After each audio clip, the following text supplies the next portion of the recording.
señor López Bellido Urquizo, miembro del Grupo de Investigación Perú Anticorrupción. A continuación, las palabras de inauguración del señor López Bellido.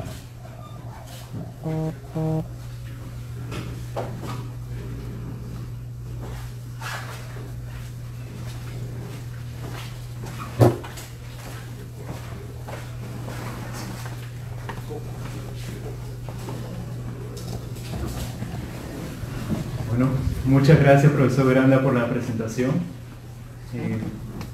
Qué hermoso ver caras conocidas, pero mucho más hermoso poder ver caras desconocidas también. Bueno, muy buenos días tengan todos ustedes. En esta ocasión quisiera empezar dando gracias a ustedes en primer lugar, porque es gracias a ustedes que el Grupo de Investigación Perú Anticorrupción, a quien estoy muy honrado de poder representar, hizo y hace esta serie de eventos con el fin de crear un ambiente consciente acerca de la responsabilidad que tenemos cada uno de nosotros de poder aportar con ideas, posteriormente convertidas en acciones efectivas que nos permitan poder combatir la corrupción en este mundo tan maravilloso, tan único, tan increíble, pero lamentablemente manchado.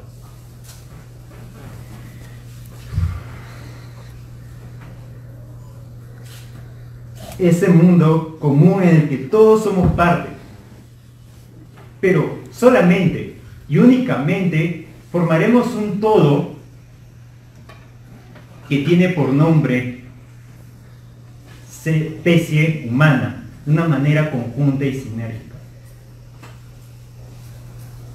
Sé que estoy frente el día de hoy a un público que quiere y está dispuesto a hacer un cambio. No tiene que ser un cambio extraordinario.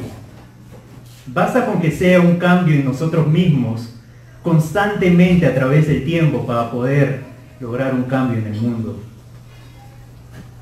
Por este motivo quisiera saber qué opinan todos ustedes, si lo que aquí planteado está correcto, lo que aquí he planteado, y que la responsabilidad está en cada uno de nosotros. ¿Qué les parece a ustedes? ¿Les parece correcto? Vamos chicos, no los escucho. ¿Les parece correcto? No, parece que no soy el único que no tomó desayuno, ¿no? Un poquito más fuerte, por favor. ¿Les parece correcto lo que aquí he planteado? Sí. Excelente. Pues esto nos llevará a la cooperación, entendida como el trabajo de individuos en equipo, así como forjadas fueron las grandes civilizaciones, como fue nuestra cultura incaica. Egipto ha sido forjado por medio de la cooperación.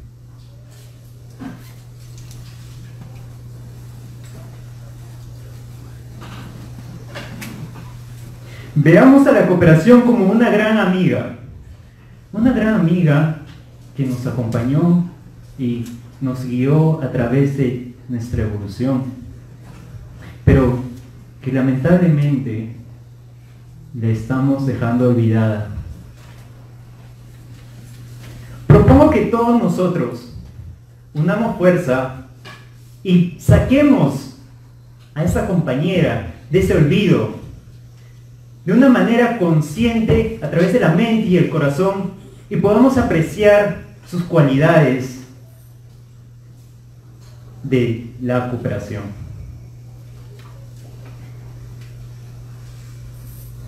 En esta ocasión también quiero agradecer la presencia de distinguidos personajes, ya que gracias a ellos y un trabajo conjunto hemos podido realizar esta conferencia titulada Prevención de la Corrupción, con la mentalidad de que no solamente podemos combatirla, sino que también podemos prevenirla, generando entre todos nosotros un ambiente, una sociedad de paz, que sea sostenible a través del tiempo.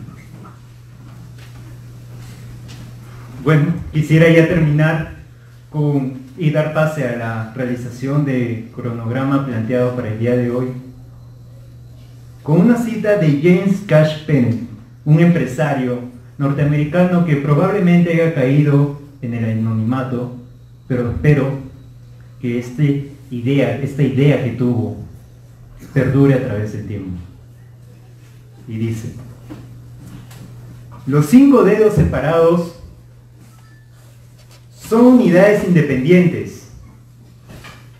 Cerrémosla y el puño multiplicará la fuerza. Esto es la organización. Bienvenidos a la conferencia Prevención de la Corrupción y espero que la disfruten. Muchas gracias.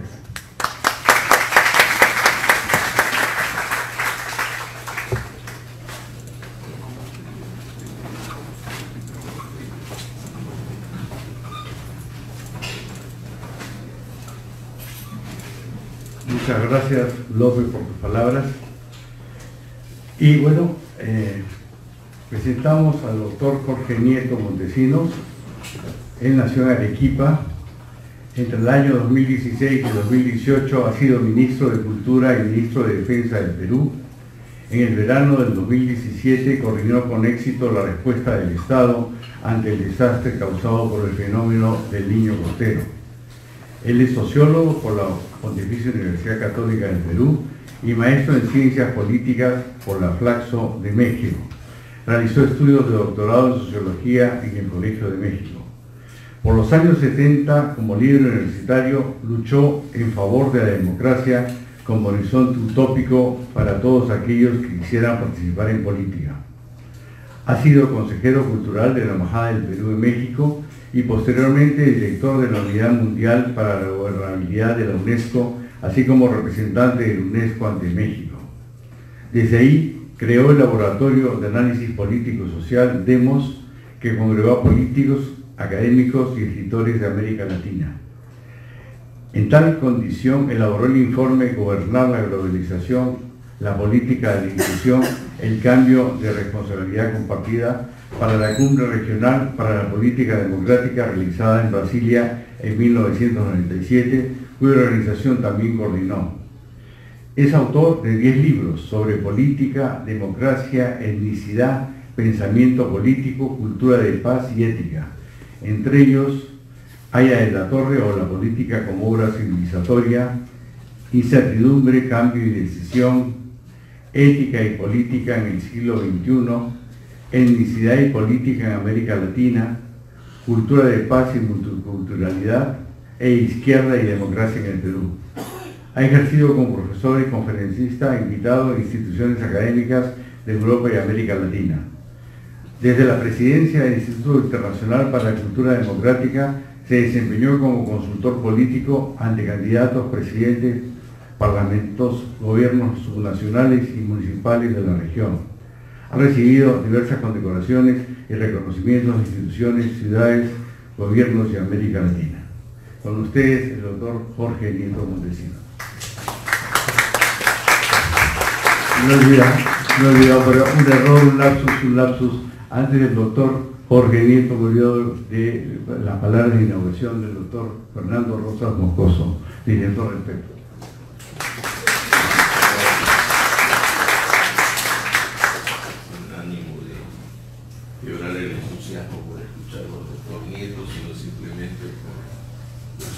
Del caso, lo primero que tengo que hacer es dar un mensaje del rector de la universidad que hubiera querido estar acá, pero en este momento está desarrollándose la asamblea universitaria, que es uno de los actos más representativos de la vida democrática de la institución y lógicamente preside toda esta asamblea. Entonces espero que justifique pues su ausencia. Seguramente él hubiera querido recibir esta.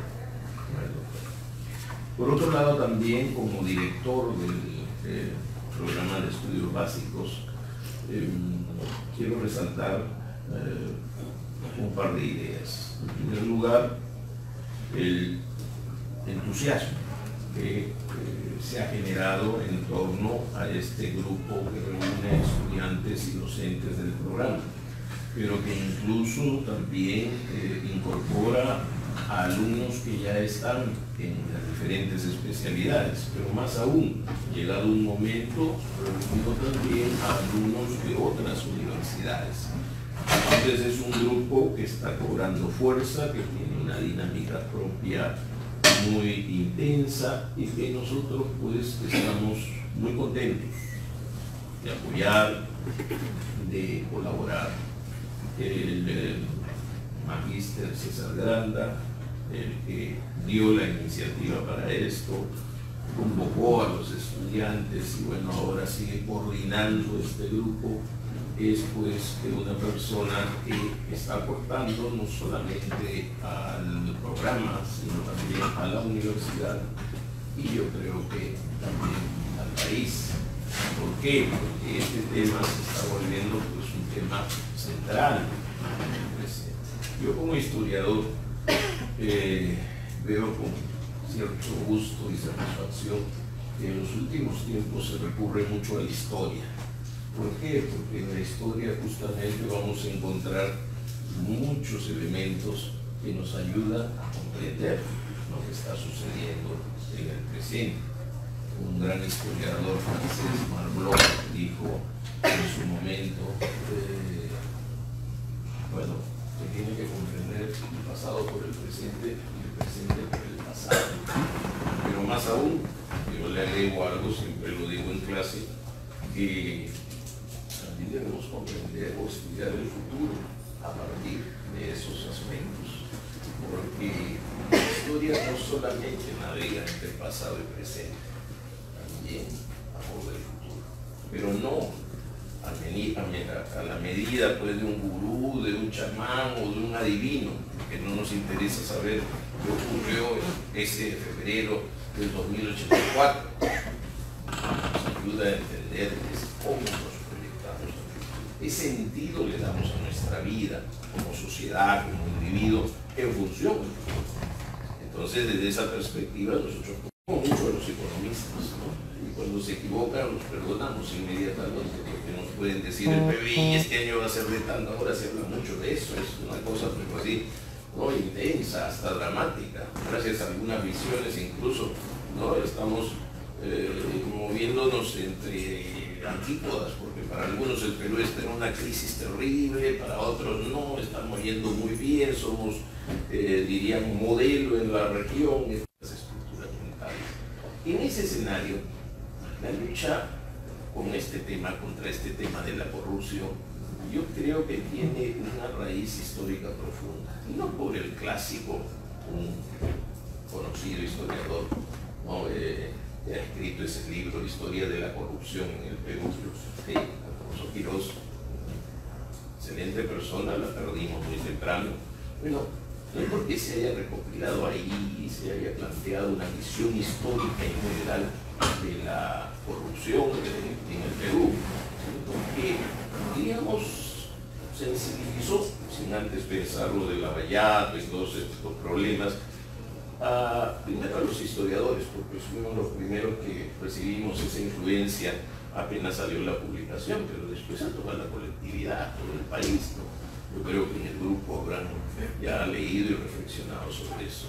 Así llama la atención, pero lo veo en todas partes. Historiadores españoles, por ejemplo, que ahora están trabajando el tema de la corrupción, incluso el tema de la corrupción en el Perú. Hay ahora varios textos muy interesantes sobre la corrupción en el siglo XVI, que va a salir un texto en España ahorita. La corrupción en el siglo XVII, un gran historiador español, Moreno Cebrián, experto en la corrupción en el Perú del siglo XVII, con 2 o 3 publicaciones ya. Entonces es una inquietud que adquiere una dimensión, digamos, ya pues global, ¿no? Con los efectos también, porque este es un macro problema, ¿no? Hasta Estados Unidos estuvo envuelto y fue de alguna manera el que abrió las puertas a todo esto. Entonces yo creo que el IPA ha logrado enfocar esto desde una perspectiva universitaria, académica, pero más importante, desde el contexto mismo de la juventud, de la gente joven. Como historiador digo, ¿cómo me gustaría que los políticos peruanos conocieran del cambio que está viviendo Perú ahora? La mayor parte del mundo nos está pensando en 20 o 30 años atrás, en donde una población joven seguía casi disciplinadamente las ideas de los padres, ¿no? Entonces se abocaban a eso. Ahora tenemos escenarios políticos extraordinarios, como pues un personaje como Muñoz, ¿no? Pituco Miraflorino, al decir de algunos personajes del pasado, va a ganar la municipalidad de Lima con votos de los bonos, como decimos, ¿no? El joven está cambiando. Y ese electorado es cada vez más joven. Los votos para el futuro están entre los 18 y los 30 años. Y el escenario universitario es fundamental para proyectar una imagen real de esa juventud. Y en este caso nuestro invitado trata el tema de la prevención. Es también un aspecto muy importante, porque siempre es muy, diríamos casi hasta periodístico, sacar los temas más escandalosos, ¿no? Las cifras que, ¿no? Significaron pues lo cuantitativo de la corrupción. Pero detrás de eso también hay otros temas importantes, y es el tema de la prevención. ¿Qué podemos hacer para evitar eso? ¿Cómo debemos luchar contra eso? Y esa es la inquietud, ¿no? del IPA. Yo sugiero que quizás en la próxima reunión toquemos el tema de política y corrupción, porque también ese es un elemento central. Nuestro escenario político, ¿no? tan especial, podríamos decir. Yo aún recuerdo los debates en el Parlamento entre gentes pues, de distintas bancadas y posiciones, alturado, con una solidez, una cosa pues espectacular, ¿no? Desde las antípodas, un blanco, ¿no? Una constituyente tremendo, muy anciano ahora en Estocolmo, lo he visto, ¿no? Posando en una fotografía, o si no, pues Osterling, sin Manuel Vio a Elías, ¿no? En otros sectores.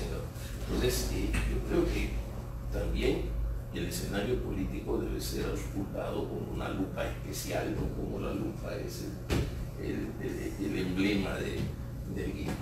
Pero hay mucho por hacer. Y yo agradezco profundamente la colaboración que hemos tenido de destacados personajes del escenario nacional, como acá el doctor Nieto que nos acompaña. Es muy generoso, ¿no? El hecho de venir, destinar una mañana, conversar con los estudiantes, reflexionar sobre esto. Entonces, eso hay que resaltar. Bienvenido, doctor Nieto, un gusto tenerlo entre nosotros. Y bueno, ahora sí vamos a permitirle dirigirse al auditorio. Muchas gracias. Muchas gracias, doctor Rosas. Simplemente, antes de que nos dé su conferencia el doctor Nieto, indicarles a todos, invitarlos a que llenen las preguntas en el papelito que les ha dado, las preguntas que tengan a bien formular durante la exposición del doctor Nieto. Las preguntas las haremos al final, y también se les ha repartido una esquela que los que quieran profundizar conocimiento de la corrupción y si quieran afiliar al grupo de investigación por corrupción IPA, puedan hacerlo anotando ahí sus datos. Entonces, con ustedes, nuestro conferencista, el doctor Jorge Nieto Montesinos.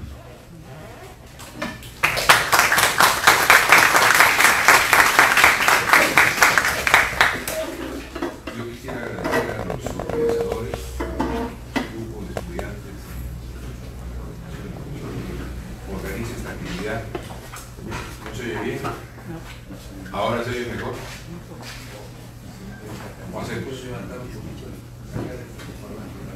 ¿Se puede sacar? No, no se puede sacar. Yo lo puedo romper. El diálogo yo le sacar. Muy bien. Ahora sí. Les decía que estoy agradecido por la invitación a los organizadores, al profesor Ganda, y agradecido también por la palabra del señor director en esta recepción que me hace. Siempre es un placer para mí venir a la universidad, de modo que vengo hoy día no solo porque porque es importante conversar entre generaciones, sino porque es refrescante escuchar, por ejemplo, la palabra del señor director, que menciona muchos temas sobre los cuales voy a reaccionar rápidamente porque me incita a conversar, a discutir, y en realidad lo que voy a hacer, más que una conferencia, es apenas servir los elementos para una conversación el día de hoy entre nosotros. Ha mencionado a Marlo, me ha hecho recordar inmediatamente las lecturas universitarias del Principio de Esperanza, esos textos en los cuales este historiador recorre buena parte de esta historia y nos coloca una serie de temas que justamente van en el sentido de fundamentar la expectativa, la esperanza del ser humano por mejorar, por transformar las cosas y hacer un mundo mejor. Y hemos empezado la mañana rindiéndole homenaje a un hombre ya fallecido hace poco, Fausto Alvarado. Y yo quisiera remarcar un hecho. Fausto Alvarado es de esa, perdone la palabra, de esa fauna en extinción, que eran los políticos que tenían un trato coloquial, cotidiano, frecuente con el mundo de la cultura. Su último artículo, que lo publica en una revista que se llama El Diplomático, es un artículo donde se pregunta sobre, o más bien divaga, elabora sobre el quechua y Lima, y cómo Lima se ha convertido en los hechos en la principal ciudad de habla quechua del Perú. Y va mostrando indicadores, datos, las migraciones, en fin. Políticos como Fausto eran políticos que dialogaban con la cultura con frecuencia, con facilidad. Y eso es un tema que tiene que ser recuperado por ustedes, son los jóvenes. Porque una política sin cultura es una política sin alma y es una política sin humanidad. Y a veces me pregunto qué es lo que nos está ocurriendo, no solamente en Perú, no es un fenómeno solo peruano, que a veces parezca que es un fenómeno solo peruano. ¿Qué nos está ocurriendo para convertirnos en una sociedad desalmada? Sin esta capacidad de compasión, de sentir la pasión del otro, de cómo nos hacemos cargo de aquel que está cerca, del prójimo, como dice Gustavo Gutiérrez, del prójimo, que es el próximo, aquel que está cerca mío. Y creo que tiene que ver mucho con el hecho de que la política dialogue con la cultura. El día de ayer estaba en una conferencia en Pueblo Libre comentando las palabras del embajador mexicano que habló de Melchor de Talamantes, un mercedario liberal peruano que fue un precursor de la independencia en México. Y yo le contaba a su vez del embajador Corpancho, que fue embajador del Perú en México en la época en la que Juárez fue presidente y estaba luchando en México contra la intervención francesa. Y cuando caí en cuenta, luego ya de la reunión y de la conversación, de que tanto Talamantes como Corpancho era poeta, era dramaturgo y era político. Y el mismo Talamantes también era político, además de obispo. Los obispos hacen política también.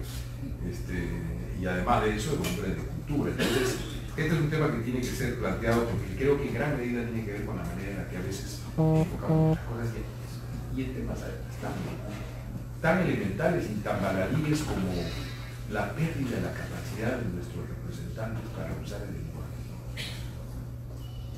para concordar el género, para concordar el número, que es un tema que nosotros debemos ser mucho más exigentes, de verdad, porque en la medida en que se empobrece nuestro uso del lenguaje, se empobrece nuestra manera de expresar nuestros sentimientos, nuestra identidad. Uno de nuestros grandes poetas, César Vallejo, tuvo que inventar palabras. Inventó, por ejemplo, la palabra trilce para expresar ese sentimiento de tristeza dulce que siente el hombre en el alma. Trilce, es la mezcla de tristeza y dulzura. Y entonces busca abrir posibilidades nuevas en el lenguaje, y nosotros también en nuestra vida pública lo que estamos haciendo es perderlas. Y es muy importante que ustedes, que finalmente son parte de la nueva élite, porque lo son, están en una universidad, estudian, tienen esa posibilidad, tienen que abrir los horizontes para que nuestra vida colectiva mejore en su calidad. los economistas, habla el señor director, y a mí inmediatamente me llama la atención el hecho de que en el año 2008, es decir, en el mismo año de la gran crisis que hemos tenido en el último tiempo, una revista norteamericana hizo una encuesta a los 50 mejores economistas del mundo y les preguntó cómo veían el futuro. Esto es 3 meses antes de que se produjera la gran crisis. Los 50 dijeron que el futuro era luminoso, que todo iba muy bien y que la economía estaba marchando a toda vela. Eso nos habla también de esta posibilidad que tenemos los seres humanos de prever el futuro, ¿no es cierto? A veces a los profesionales y en particular a los asesores, yo he sido consultor de toda buena parte de mi vida, nos miran un poco como oráculos, no lo somos seres humanos y a veces lo único que sabemos quizás es leer una serie de señales que están allí y que hay que tener cierta habilidad para leerlas, tanto señales de estadística, de información dura, como las señales que uno ve en la calle, en el rostro de la gente. Por lo demás, y asociado a esto el tema de la velocidad de los cambios, de la que también hablaba el señor director, esta sensación de incertidumbre que vivimos hoy día es también una sensación muy vieja. Hay un poeta del siglo V griego que dice: lo esperado nunca ocurre y aquello que no creíamos ocurre. Y en el siglo XIX Stuart Mill lanza una carta de unos amigos diciéndole: todo cambia a la velocidad de la locomotora era lo más veloz del siglo XIX. Esta sensación de incertidumbre que nos embarga es muy antigua. Y siempre tenemos la sensación de que la velocidad de los cambios es hoy más intensa que ayer. Pero en realidad, si uno mira la cosa en largo y lee las cosas que se han escrito, verá que es una sensación. De cualquier manera, yo quisiera dejarles aquí un libro que escribí ya en el año 1999, 20 años atrás. Se llama Incertidumbre, Cambio y Decisión, Ética y Política. Se lo dejo al grupo, si en algo les sirve, quizás pueden reproducir algún capítulo, usarlo para sus lecturas y discutir con él. Se lo dejo muchas gracias. Para que lo puedan transmitir. Que es un libro que escribí a partir de la experiencia de unos talleres que realicé en unos laboratorios de una universidad que realicé con la UNESCO entre los años 93, 94 y el año 2000, con políticos de toda América Latina preguntándonos sobre la actividad específica de la política. Los abogados tienen sus eventos, los médicos tienen sus congresos en donde discuten sobre los problemas de la profesión, los contadores seguramente también los tienen, se discuten todos los temas que tienen que ver con las dificultades de la gestión profesional. Los políticos no lo tienen. Los políticos no tienen esos eventos en los cuales se transmiten las actividades, y organizamos unos talleres para ver eso, y el libro resume un poco los problemas que estaban allí planteados. Como les digo, no voy a hacer exactamente una conferencia, más bien una invitación a la conversación. El tema de la corrupción es, otra vez, viejísimo. Hay un historiador latino en el siglo I a.C., Cayo Cornelio, que habla sobre la corrupción y dice: a más corrupción, más leyes. Y cuando uno mira lo que reflexionó, la conclusión lamentosa es que a más corrupción, más leyes, y sin embargo la corrupción sigue allí, saludable y fortalecida. Y entonces esa observación la quería hacer porque el tema es antiguo, no es fácil combatirlo, no es fácil erradicarlo. Y por tanto, cuando se valora cómo tenemos políticas para combatir la corrupción, hay que valorar la densidad del fenómeno de la corrupción y la necesidad de entender cuáles son sus raíces, cuál es su posibilidad para poder efectivamente tener políticas eficaces. Cuando uno se pregunta cómo definir la corrupción, uno ve en el ámbito académico una enorme discusión. No hay un concepto unívoco sobre lo que es la corrupción. cuando uno busca esas discusiones, uno ve que pues todos los que quieren definirla y discuten sobre cómo debería ser la sociedad, más o menos tienen elementos razonables en sus intervenciones. Pero hay una cuestión que me parece atraviesa el conjunto de los conceptos, y es que la corrupción aparece siempre como el acuerdo de dos que terminan usando de manera privada recursos que son de todos, recursos públicos estatales y públicos no estatales, porque lo público no solamente es estatal, también hay lo público no estatal. Y entonces, en la realidad de nuestro país, pues lo que tenemos en los últimos 20, 25 años es un enorme debilitamiento del sentido de lo público, enorme. Una pérdida muy intensa de lo que es la búsqueda del interés general. Y por tanto, en ese contexto, el fenómeno de la corrupción aparece como una posibilidad. De hecho, una de las características del momento actual es que, a diferencia de otras épocas de nuestra historia, uno lee el libro de Quiroz y lo ve con toda claridad, hubieron momentos en los cuales hubieron casos de corrupción, casos emblemáticos, casos importantes, casos que complicaban a gente muy relevante tanto de la vida empresarial como de la vida política. Pero lo que tenemos hoy día en nuestro país es que este mal ha hecho metástasis. Y por eso puedo afirmar casi sin dudar que la corrupción que tenemos hoy día en Perú es probablemente la más grande del mundo. Hemos visto con detalle lo que está ocurriendo en las investigaciones sobre el caso de las empresas brasileñas, pero concentradamente las de Odebrecht.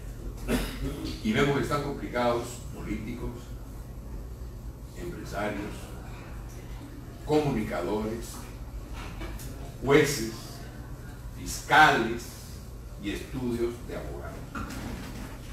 Yo no sé si la universidad que cumplía 50 años tiene una facultad de Derecho, pero debería ser fundamental que las facultades de Derecho revisen qué está pasando para que los estudios más connotados en nuestra ciudad, la mayoría de estudios más connotados, hayan hecho como práctica frecuente el uso de la corrupción.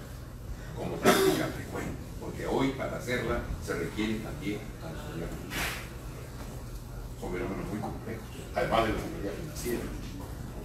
Entonces, este fenómeno que se ha generalizado de esta manera, yo creo que tiene que ver en gran medida con esta ruptura del espíritu público. Lo vemos casi todos los días. Casi todos los días vemos un conflicto de necesidades colectivas confrontadas con aquellos que piensan que el país sigue siendo, como se decía en el mundo oligárquico, su chacra. Una frase que usamos con mucha frecuencia: él cree que es su chacra. Decir que es su chacra significa decir que no hay ley, que sobre el espacio en el cual yo me muevo hago casi lo que me da la gana. Pero eso era la hacienda, pues, en el mundo oligárquico, un espacio en el cual el dueño hacía casi lo que le daba la gana. Y yo creo que uno de los temas que tenemos que conversar y discutir es precisamente ese restablecimiento del criterio público de interés general que informe las políticas del Estado. Para empezar, que informe las políticas del Estado, porque por ahí tenemos que empezar. Ahora, no quiero colocarles un cuadro en el cual la corrupción es un fenómeno tan extendido que no sea posible de hacerlo, porque en la historia hay experiencias en las cuales la corrupción ha sido vencida. Luego les explicaré de qué manera o cuáles fueron los problemas, pero todos los que estudian el tema de la corrupción estudian con particularidad el caso de Hong Kong, que es un caso en donde hubieron políticas que permitieron que a lo largo de una década y media la corrupción fuera radicalmente abatida y fuera vencida. Y hay algunas constantes en ese caso que son las que se explican con frecuencia cuando se tratan de estos temas. En primer lugar, la existencia de un liderazgo político comprometido con la lucha contra la corrupción. Eso es fundamental. Si el liderazgo político no está comprometido seriamente en la lucha contra la corrupción, no es posible vencer la corrupción. Porque puede ocurrir que nos fijemos en la corrupción pasada, pero no nos fijamos en la que puede estar ocurriendo. Entonces no hay esa pertinencia, esa credibilidad que se requiere para llevar adelante una lucha contra la corrupción. Y en el caso de Hong Kong hubo un líder político que a partir de un caso emblemático, la corrupción de un alto funcionario del Estado, en materia de seguridad, al que se le descubrieron unas cuentas inexplicables desde el punto de vista de su salario, y que complicó a otros países no de la región, pero del mundo, señaladamente Inglaterra, desarrollaron, impulsó, hizo todo lo necesario para colocar el tema de la corrupción en el centro de la agenda pública. Entonces, primera condición, liderazgo político comprometido en la lucha contra la corrupción. En segundo lugar, la construcción de instituciones que permitan llevar adelante esa lucha contra la corrupción. En el caso de Hong Kong se construyó una autoridad autónoma independiente del gobierno, no del Estado, independiente del gobierno, que tenía como objetivo desarrollar esa lucha contra la corrupción. En América Latina hemos tenido un ejemplo exitoso, uno, seguramente algunos más, pero hay uno particularmente exitoso en relación a este tema de construcción de instituciones dedicadas a luchar contra la corrupción, que es el caso de la CICIG en Guatemala, la Comisión Internacional que tenía capacidades de investigación y que tenía conclusiones vinculantes para el inicio por parte de la Fiscalía guatemalteca de juicios en casos de corrupción. No es casualidad que la principal victoria que obtuvo la corrupción en Guatemala fue la liquidación de esta comisión internacional que ocurrió hace unos poquísimos años. Entonces, es necesaria la creación de instituciones que se dediquen a luchar contra la corrupción. ¿Y acaso aquí tengamos nosotros una debilidad en nuestro proceso? Porque si bien es cierto, estamos siguiendo el escándalo del día y viendo cómo fue y quién fue y de qué manera, y hay cierto regodeo en los detalles de cómo hombres o mujeres han caído en esta situación, no necesariamente estamos construyendo las instituciones que nos permitan que esto sea una política sostenida en el tiempo. ¿Y qué hace esa política, esa institución dedicada a la lucha contra la corrupción? ¿Qué cosa es lo que hace? Su trabajo básicamente se desenvuelve en 3 áreas. La primera es el área de la investigación. Hay que hacerlo. Hay que hacerlo. Aquí, de alguna manera, nuestra fiscalía, parte de nuestra fiscalía, la está llevando adelante.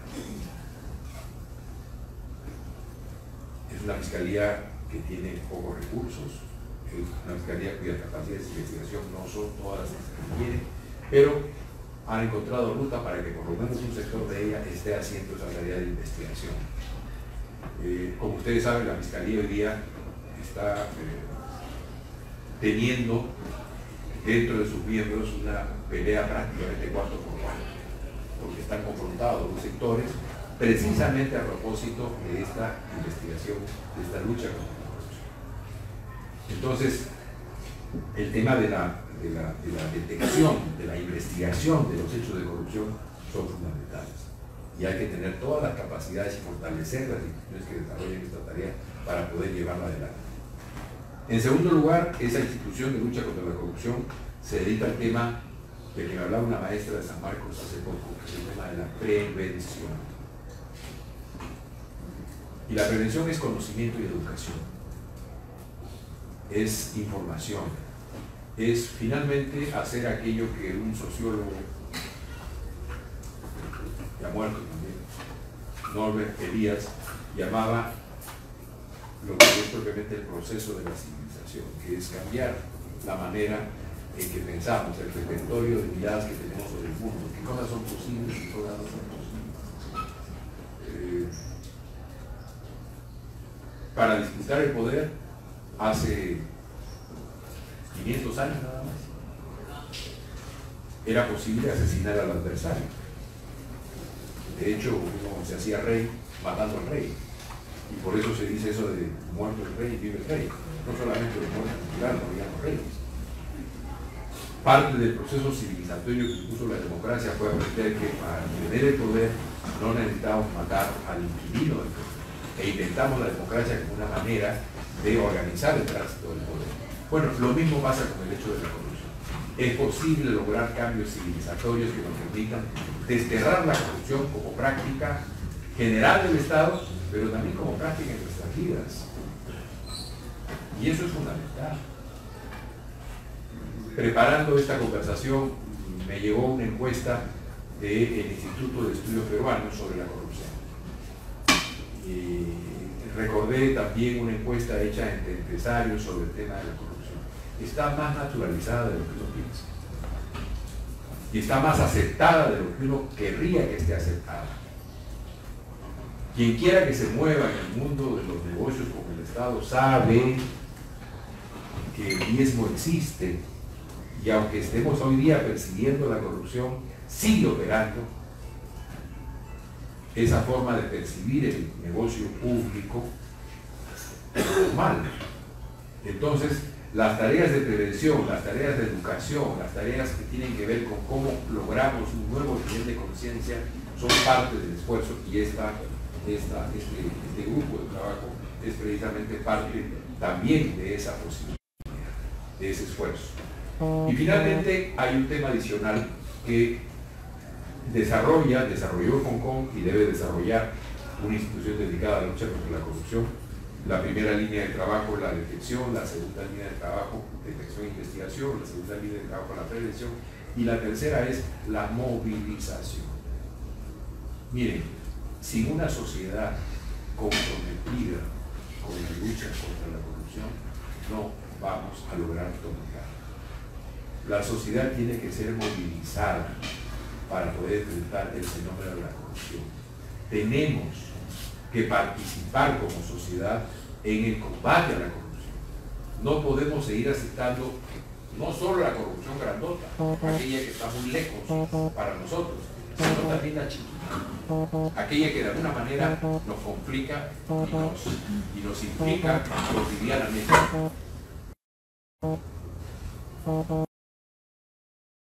De que es el modo en que ocurren las cosas, pues seguirá existiendo.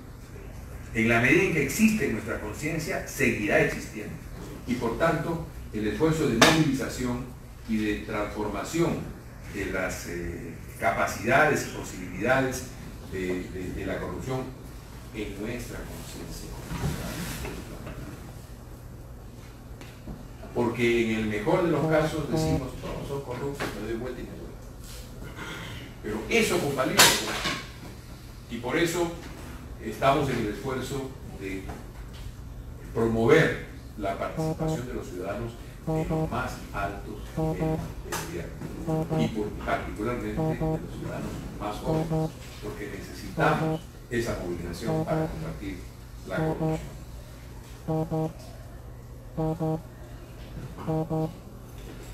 He hablado del restablecimiento de lo público como una condición especial para combatir la corrupción. Tenemos un Estado en gran medida capturado. Lo sabemos. Casi cada grupo con intereses en el Estado y en el presupuesto público tiene sus instancias. Hace un tiempo una viceministra de Pesquería mostró el modo en que operaba esto en el sector pesquero.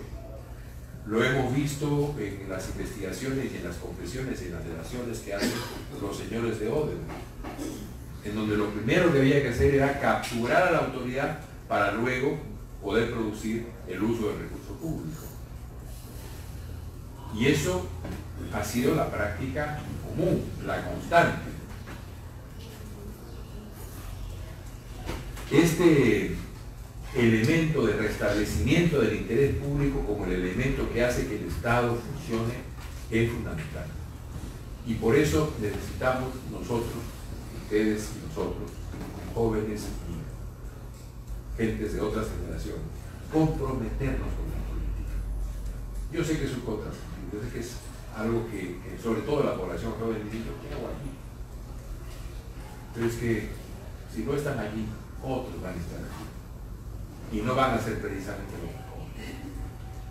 Restablecer lo público como un elemento que informe las políticas públicas, y hablo de lo público del interés general. No digo el interés general mirado desde la derecha, desde la izquierda, desde el centro, no, me basta con que sea interés general, porque uno puede reflexionar sobre el interés general desde distintas perspectivas, pero si lo hace honestamente, desde el punto de vista que sea, ya estamos elevando civilizatoriamente la calidad de nuestro debate público y por tanto de nuestro Estado y de nuestras autoridades. Y la participación política cuesta, no digo dinero, también, pero cuesta tiempo, esfuerzo, dedicación, reflexión, pensamiento. Si no hacemos eso, y sobre todo si ustedes jóvenes no hacen eso, siempre estará allí el estigma de la corrupción en el Estado y en general en nuestra vida. Y entonces es importante en esta vida del restablecimiento de lo público, este tema de la participación de la sociedad y particularmente de los sectores más jóvenes. Mientras hablaba el señor director, cuando hablaba del tema de la juventud, yo estoy convencido de que, y no porque sea viejo, pero la convocatoria de González Prada, los viejos a la tumba, los jóvenes a la acción, hoy día es un mal consejo. Es un mal consejo. Necesitamos el diálogo intergeneracional por una razón muy sencilla. Nosotros sabemos cosas que ustedes no saben, ustedes saben cosas que nosotros no sabemos. Y necesitamos construir en ese diálogo intergeneracional la posibilidad de producir transformaciones en el país. Mientras hablaba de este tema con los jóvenes, yo recordaba dos conferencistas, por supuesto no quiero ni de lejos compararme con ellos, pero recordaba a un señor que quizás lo que han estudiado un poco de sociología conocerán, un señor Max Weber, que 2 noches de invierno en el año de 1919 se dirige a una multitud de jóvenes alemanes que vienen de la derrota militar. Son jóvenes que han perdido la guerra y que no saben cuál es su futuro y qué cosas es lo que van a hacer en los últimos días. Y él inventa allí, elabora allí 2 conferencias, 2 noches sucesivas. Una le tituló El científico, la otra le tituló El político, que se han convertido en textos clásicos de la discusión de estos temas en las universidades del mundo. Y otra conferencia de la señora Taylor en una más bien soleada mañana de California, en la cual se dirige a los jóvenes y les cuenta más o menos cómo era la relación entre las generaciones a lo largo de la historia que ella ha conocido. Y contrastaba una idea muy sencilla, decía, para mencionar lo que mencionaba el señor director, los jóvenes de hace 100 años, 150 años, si sabían lo que sabía el abuelo, podían desenvolverse en la vida. Piensen ustedes en el artesano.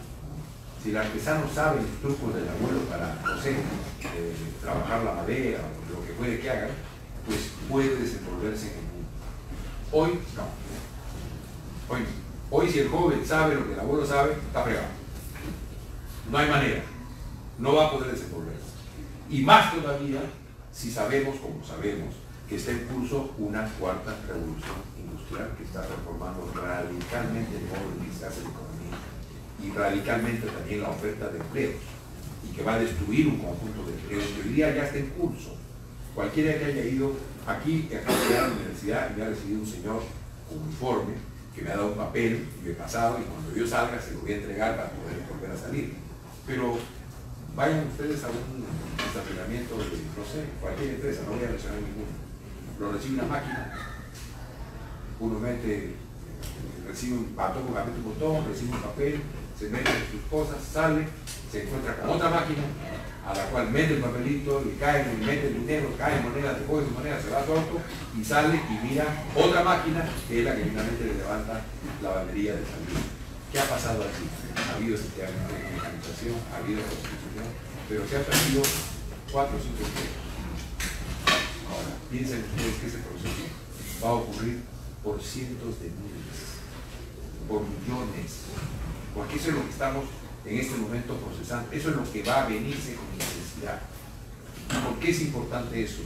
Porque ustedes lo van a vivir y tienen que prepararse para ese mundo que van a vivir y tienen que lograr las capacidades y las habilidades para desenvolverse en ese mundo que se viene y construir e inventar otras formas de empleo.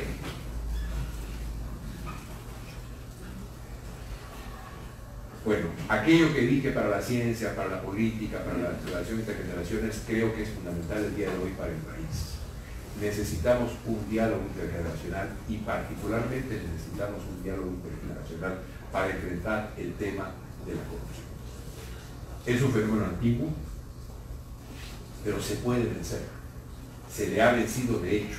Y hoy día el país está en una lucha en relación a este tema que toma la atención de la mayoría de la población. Por primera vez en algunos años, la corrupción está en el primer lugar de las demandas de la gente.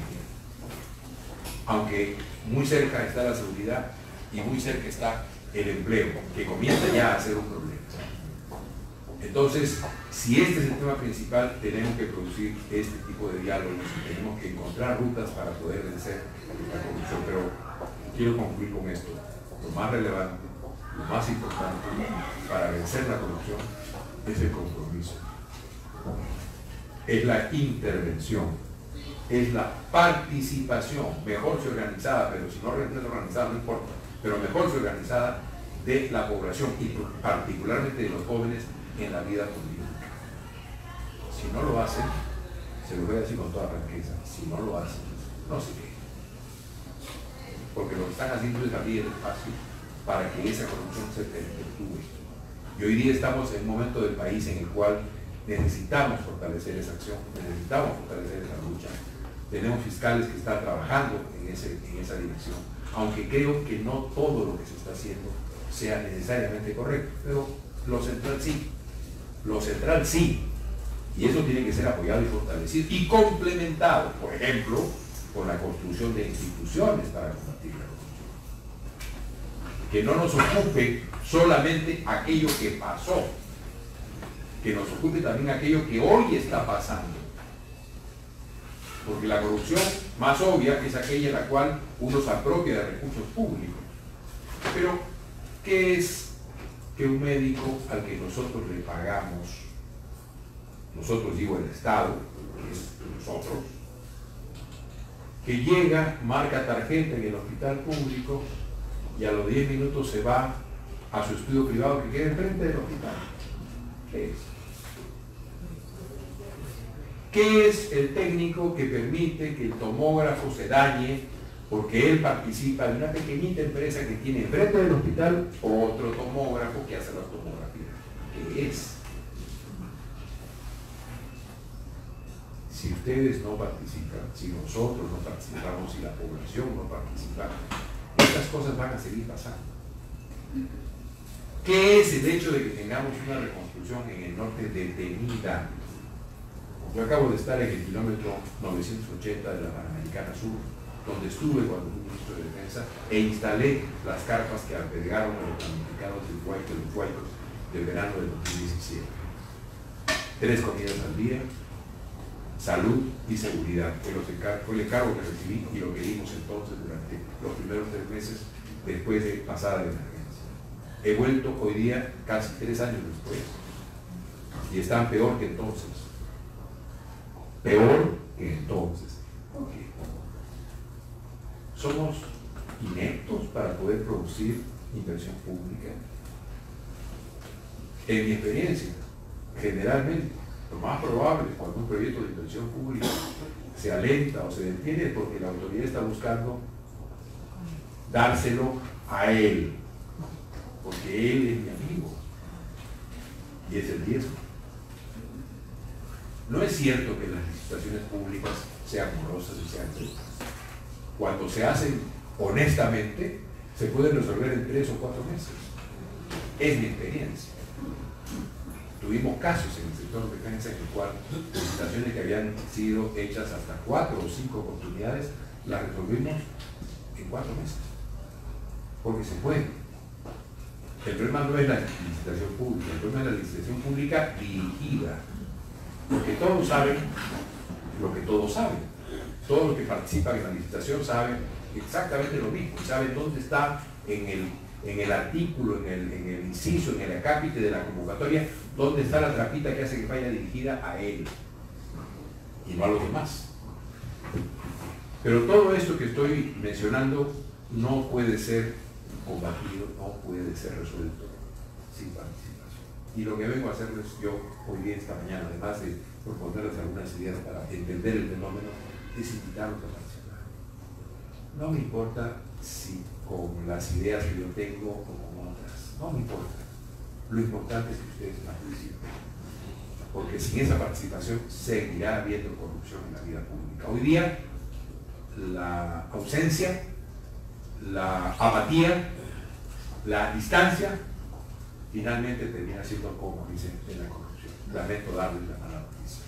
Y me parece muy bien entonces, no solamente estar esta mañana en una universidad que es el ámbito en el cual me siento muy cómodo porque fui maestro universitario durante mucho tiempo, sino también en un espacio como este grupo, como este taller, en el cual están ustedes discutiendo precisamente estos temas que seguramente los van a impulsar a participar y tener presencia en la vida pública y política de nuestro país.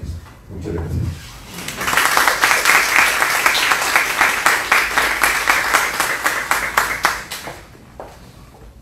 Muchas gracias, doctor Nieto, por su clara y profunda intervención. Y ahora pasamos a la sección preguntas que los asistentes han hecho. La primera que nos han traído es: ¿qué lo inspiró a hablar sobre este tema?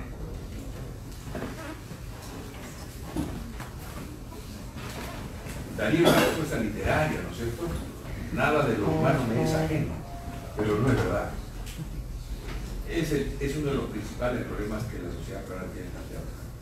Entonces, quien quiera que haga vida pública, quien quiera que quiera hacer política, tiene que plantearse el problema y tiene que tocarlo. No soy yo un ciudadano y un líder político que le corra los problemas, todo lo contrario. No soy de los que calcula opinión, no, la da. Y en este caso, el tema de la corrupción es un tema central y tenemos que seguir enfrentando la dificultad, de modo que es parte de los temas que la gente y la sociedad peruana tienen que plantear y todos tenemos que tener un punto de vista sobre ello. Muchas gracias, doctor. Otra pregunta: ¿cómo debería actuar la justicia contra las evidentes pruebas de corrupción entre las autoridades públicas en el gobierno peruano? Con imparcialidad y con dureza.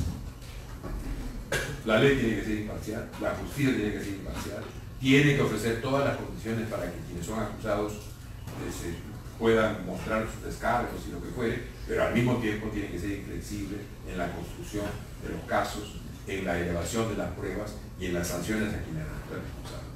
Lo que necesitamos es una justicia imparcial y fuerte. Muchas veces he escuchado en este tiempo que estoy recorriendo el país, de parte de la gente y de la sociedad, la demanda de un gobierno fuerte. No sé si necesitamos un gobierno en ese sentido en que la gente lo dice fuerte. Fuerte es: maten a los corruptos, maten a los ladrones, maten a los homosexuales, maten a todo aquello que no soy yo. Pero sí necesitamos un gobierno que con dureza haga valer la ley. Y con dureza significa un gobierno que sea capaz de ser fuerte con los fuertes. Porque en la historia de nuestro país hemos tenido siempre fuerza con los débiles. Eso es fácil. No, necesitamos un gobierno que sea fuerte con los fuertes, para que también los fuertes respeten la ley. Porque si la ley debe ser el elemento que nos unifica como sociedad, debe ser para todos. Muchas gracias. Ha habido una lluvia de preguntas, vamos a tratar de resumirlas algunas, pues no se van a poder hacer todas, perdimos todo el día con usted aquí molestándonos. Pero aquí algunas. ¿Por qué no se emplea controles para los políticos más grandes? El principal control somos nosotros. ¿Qué más control que una ciudadanía informada? A ver, Ustedes son hábiles en el manejo del Internet y sus distintas variantes. ¿Qué pueden no saber si se dedican intensamente a conocer la historia de alguien? Está al alcance de todos. El principal control somos los ciudadanos. Por eso digo, la distancia, el silencio, la apatía, la no participación termina favoreciendo la acción de unos cuantos pícaros que terminan finalmente saliendo en el sur. Se ha mencionado aquí el libro de Quirós, de Alfonso Quirós.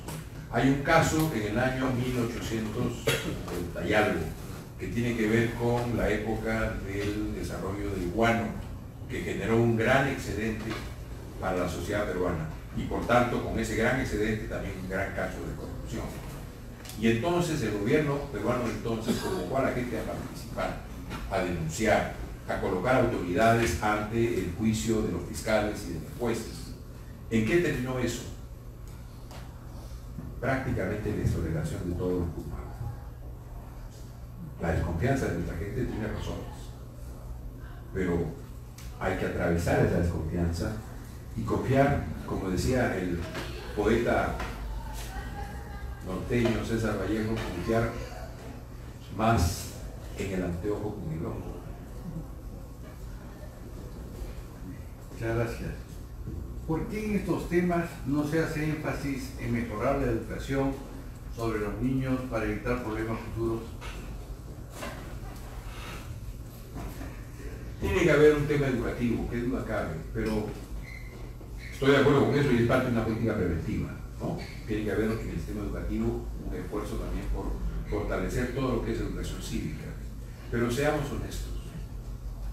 ¿Qué pasa en la escuela cuando yo recibo clases muy bonitas de un maestro o de una maestra que me dice cómo deben comportarse y cómo deben ser las cosas?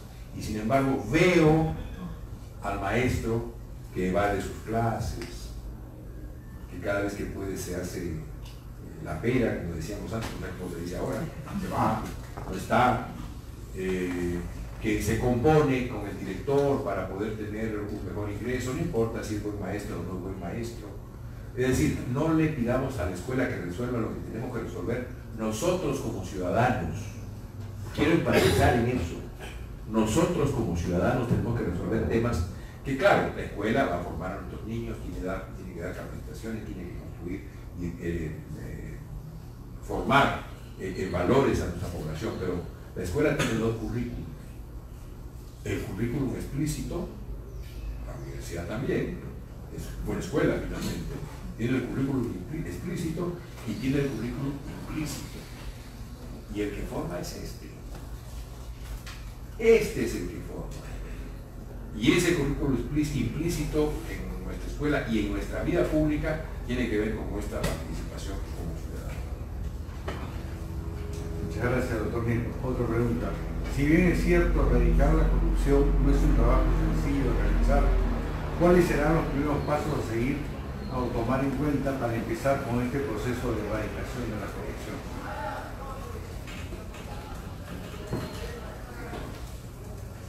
Tener un nuevo gobierno. Tener un nuevo gobierno comprometido en la lucha contra la corrupción. Y no solamente comprometido con la persecución de ciertos casos particularmente graves y altos, sino de verdad comprometido en la lucha contra la corrupción, contra la que se hizo, pero contra la que puede estar ocurriendo en el momento en que uno ejerce el gobierno. Uno tiene que ser muy cuidadoso en eso. Y déjenme decirles desde mi experiencia, se puede.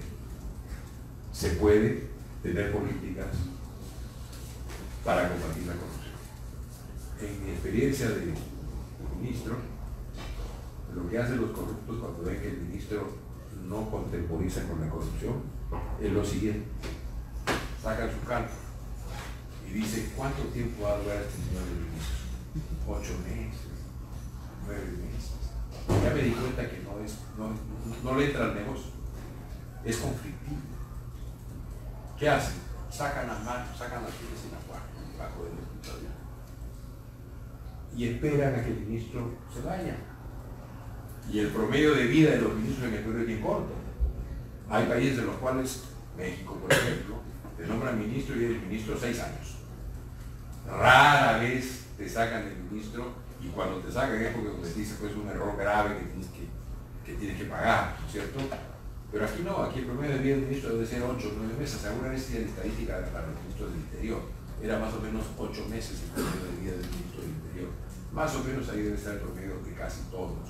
Entonces la corrupción simplemente esconde las uñas y espera, porque ya vendrá otro mejor, que no sea conflictivo y que entienda cómo es el mundo de los negocios. Muchas gracias.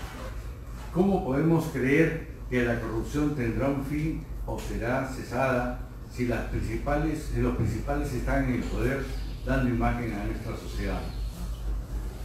Otra vez, estando en el poder. Si le cedemos el sitio, si no hacemos nada para participar, si no estamos en las decisiones, pues otros deciden por nosotros. Si no hay participación, si hay silencio, distancia, apatía, va a ocurrir eso que la pregunta supone. No hay otra solución. Hay que estar allí y sustituir a aquellos que nos parece que no tienen la densidad y fortaleza ética suficiente como para ejercer el cargo al cual nosotros nos elegimos. Yo digo siempre, un poco en broma, pero muy en serio, en el siglo XXI, al único presidente que extrañamos es a aquel al que no elegimos. Su nombre, Valentín Paniagua. Y todos reconocemos que ese señor era, como decimos coloquialmente, un señor. Un hombre probo, honesto y además con competencias para conducir el país. Pero a ese justo no lo elegimos. Y fue el diputado menos votado de los diputados de su Congreso. Algo dice de nosotros. Porque a los que elegimos, a los 2 años, más o menos, terminamos detestándolos. Lo cual nos llevaría a un tema de reforma política. A lo mejor sería bueno elegir, renovar por tercios o por mitades el Congreso de la República para que el nuevo Estado y el nuevo humor de la sociedad se exprese en las instituciones y no nos pase lo que hoy día nos pasa.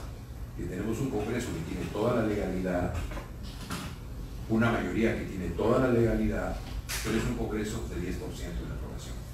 Es decir, hay legalidad, pero no hay legitimidad. Pero ahí nos internamos en otro tema. Muchas gracias. ¿Por qué es tan difícil que los gastos públicos y privados sean transparentes?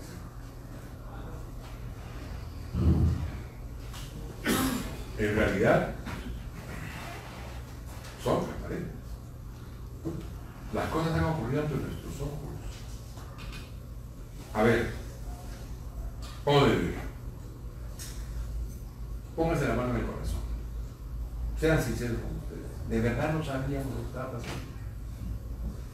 ¿De verdad no suponíamos que no estaba pasando nada de lo que después hemos visto que estaba pasando? Hicimos el esfuerzo por mirar de cerca. Si yo miro la prensa peruana de esos años, creo que un periodista, no de mi simpatía política, un periodista que tomó distancia de los procedimientos y de los procesos que estaban en curso. Y fíjense ustedes algo, la corrupción no es solo la propina que le dan al presidente Toledo, que le dan 20 millones de dólares. No, esa no es la gran afectación de la corrupción. Es una propina, como dicen bien los brasileños. La gran corrupción es interferir en nuestra agenda de prioridades de inversión pública. Y entonces construimos carreteras que no nos sirven, u obras que no necesitamos, o iniciativas que son muy bien hechas, muy bonitas, pero que no responden a ninguna necesidad colectiva, y trastocamos nuestra agenda de prioridades en las obras que debemos de construir. Gracias, doctor. Las 2 últimas preguntas, para no abusar de su tiempo. ¿Qué efectos trae la corrupción tanto social, económica y políticamente? Hay un efecto cuantitativo.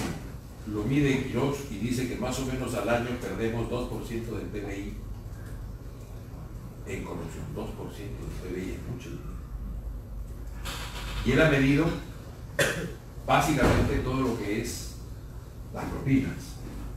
Pero ¿y el dinero mal invertido? O en obras que no nos sirven, la magnitud es mayor, mucho mayor. Este es un problema que tenemos. Podríamos tener muchos temas, yo no sé si solucionados, pero bastante bien encaminados, si es que la corrupción no fue una práctica común en el Estado. Pero hay un tema más grande, o tan grande como ese, tan importante como ese, la destrucción de la confianza política. Somos el país que más desconfía de toda la región, el Perú. Nuestro nivel de confianza llega apenas al entorno familiar, acaso que al vecino, y ya con dificultades, básicamente en el entorno familiar. Ocurre en todos los ámbitos. En la política lo vemos todos los días, ¿no es cierto? El partido como tal no es un espacio de confianza. No lo es. Dentro del partido hay pequeños grupos. Esos sí confían entre sí. Miren ustedes esta no voy a mencionar nombres, no quiero ofender, pero esta especie de, ¿cómo se llaman las muñecas estas rusas que cogen una muñeca y una muñeca? Las matiushkas. Miren estas matiushkas políticas que hay, que dentro del Ejecutivo hay un grupo, y luego otro grupo, y luego otro grupo. Entonces un chat, otro chat, otro chat, otro chat, hasta llegar al chat más íntimo.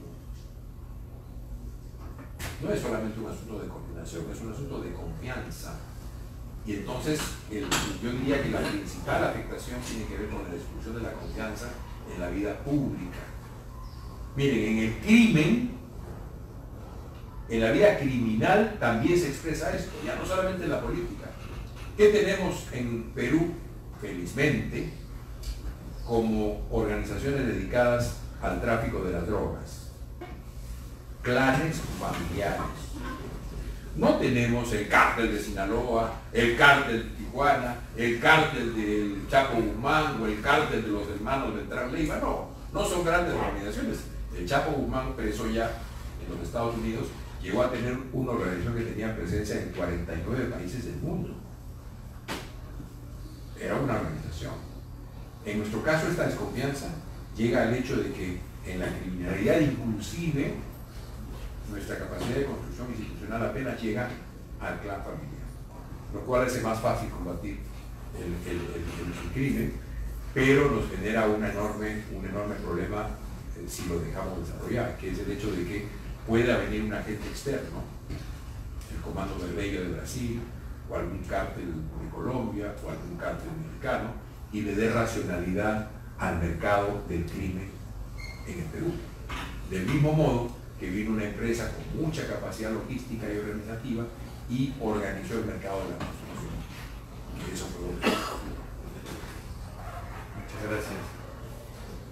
¿Cuál cree usted que es la mejor forma de prevenir la corrupción en cualquier ámbito y lugar? Participar, intervenir, no tomar distancia, no pensar que es un asunto de otros y que no me toca a mí. Tener la capacidad de movilizarse. Y de movilizarse no significa necesariamente salir a la calle. También, cuando se demanda y cuando se requiere y cuando es preciso. Pero sobre todo, tener esa activa participación constante en la vida política y en la vida pública. Vuelvo a reiterar, sin participación de la sociedad y particularmente de los jóvenes, no erradicaremos la corrupción. Así de rotundo quiero ser, no erradicaremos la corrupción. Entonces, la única manera de tener una garantía duradera, consistente, es que tengamos una participación y por supuesto una participación de la sociedad mucho más, con mucho más densidad ética de la que nuestros representantes parecen tenerla. Pero no olvidemos que por algo son nuestros representantes. ¿Quién los eligió? O sea, ¿por qué eligen en su zona a la Robacable? ¿Se acuerdan? La Robacable. ¿Por qué la eligen? Algún amigo me decía, pero qué horror, eligen a la Robacable, ¿acaso no sabían? No, la eligen porque sabía. Porque si Robacable me lo vende a mí más barato. Con lo cual nos lleva a otro problema, que es ¿cuál? El tema de la profunda desigualdad que hay en nuestro país. Porque somos un país muy desigual. Y para verlo no es necesario trasladarse de Lima a algún rincón alejado del Perú. Basta con trasladarse de un distrito a otro distrito y saber que en efecto hay una enorme desigualdad. En ese contexto de desigualdad, la robacable parece Robin Hood. ¿Y a Robin Hood qué hago? Pues lo elijo. Con lo cual les estoy diciendo que el fenómeno de la corrupción es un fenómeno complejo y que tiene que ver con varias aristas que tenemos que tocar para comprenderlo en su integralidad. Muchas gracias, señor profesor, muchas gracias, señor director, muchas gracias. Y gracias a ustedes por haberse mantenido fieles durante este largo tiempo. Muchas gracias.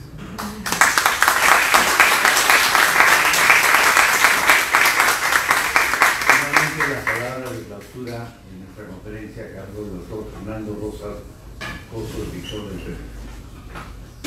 Bueno, en realidad hemos escuchado una conferencia, una reflexión profunda, bien estructurada, didáctica, precisa, sobre este tema.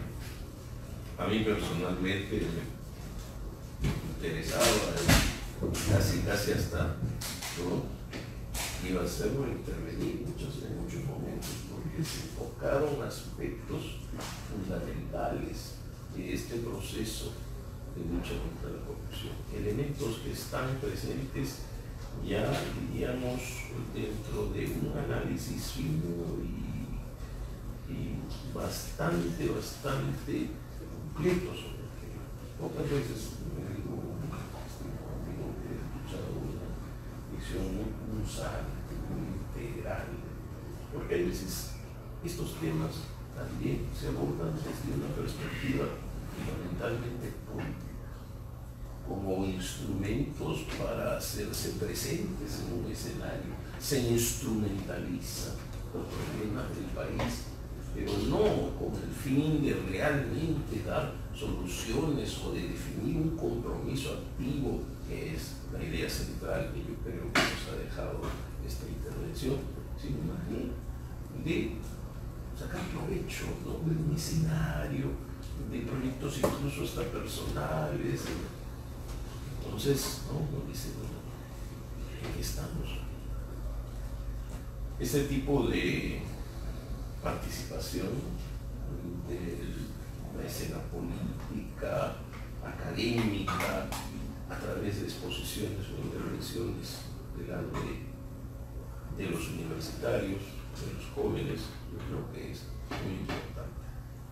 Yo recuerdo con la época, también soy de la Católica, y estudiaba, a veces algún profesor nos preguntaba, ¿y cuántos de acá tienen carnet de un partido político? Y se levantaban brazos. Bueno, ahora, si yo hago la pregunta, estoy seguro que no se levantará ningún brazo. ¿Por qué? Porque estamos dentro de un proceso de transición. Yo no sé si llegaremos a una cuarta etapa en la evolución del capitalismo o si estamos entrando a un nuevo sistema. Yo creo que lo veremos en unas 2 o 3 décadas con claridad, pero estamos en un periodo de transición profundo, con altibajos, con problemas macro y micro, ¿no? Algo así como la evolución climática, ¿no?, que en el fondo estamos hablando del calentamiento global y estamos marchando hacia una nueva glaciación, ¿no? Pero estas glaciaciones se producen cada 10.000, 15.000 años, y sin embargo todos lo vemos en términos de calor, lo caliente. Desde esa perspectiva, entonces, ¿no?, se pierde de vista aspectos macro.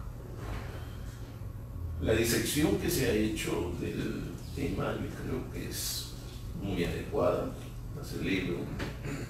Creo que hemos tenido una grabación, entonces creo que podrá ser aprovechada más adelante en las reuniones que se tengan, y también de repente los profesores en las clases. Tenemos el curso de Realidad Nacional, tenemos cursos de formación histórica del Perú, etc.